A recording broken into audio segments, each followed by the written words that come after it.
কেমন আছো সবাই? তোমরা আশা করছি ভালো আছো। আজকে বানাবো পটল দিয়ে একটা রেসিপি। চিংড়ি মাছও নিয়েছি। তারপরে চিংড়ি মাছ আর পটলটাকে ভালো করে ছাড়িয়ে নিয়ে পরিষ্কার করে নেব। তারপরে চিংড়ি মাছটাকে ভেজে তুলে রাখলাম নুন হলুদ দিয়ে। ওই তেলের মধ্যে দিয়ে দেবো তেজপাতা আর গোটা জিরে ফোড়নে।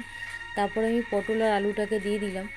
আর যদি বেশি পটল হতো আলাদাই ভাজতে হতো, অল্প বলে আমি একসঙ্গে ভেজে নিলাম আলুর সঙ্গে। তারপরে একটু ভেজে নিয়ে দিয়ে দেবো পেঁয়াজ কুচি।